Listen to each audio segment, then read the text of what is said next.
I wanted to let you know that yesterday I tested positive for COVID-19, the disease caused by the coronavirus. So first, the details.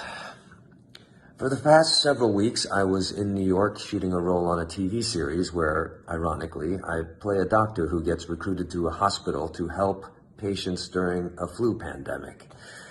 Now, when the news of the virus hitting America started coming in, that show, like eventually all the others, stopped production.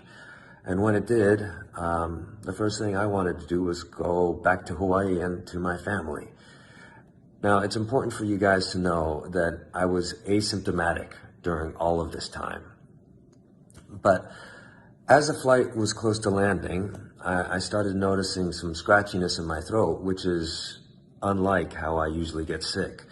So when I landed, I called my family doctor in Hawaii, and he told me to monitor my symptoms.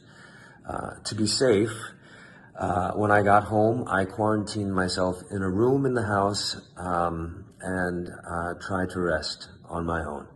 But later that night, I started feeling tightness in my chest, body aches, and my temperature started to rise. So he then told me to get tested.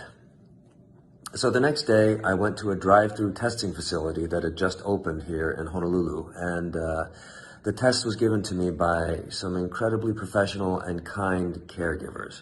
The test itself was really awkward and a little painful because they shove a huge swab into your nose and into your throat, but it was worth it because of what I found out. They told me that I would have my results back in 3 days, and that was Wednesday morning. And in the meantime, my doctor prescribed some medication, and I went straight home.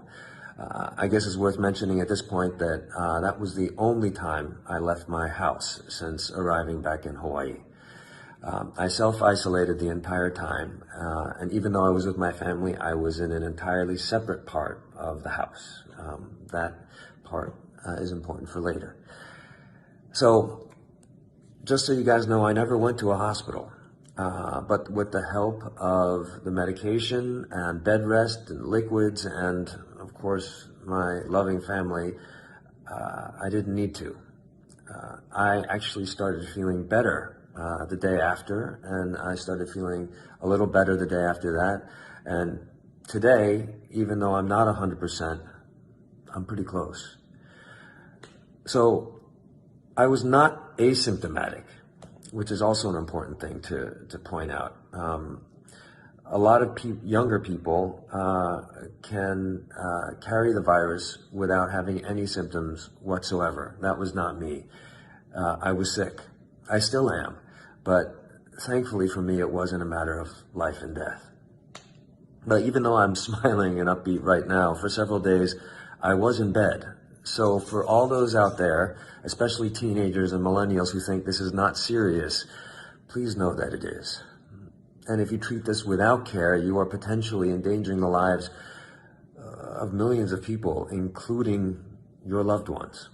So for the sake of everyone else, please follow the guidelines. Socially distance, self-isolate, stop touching your face, and of course, wash your hands.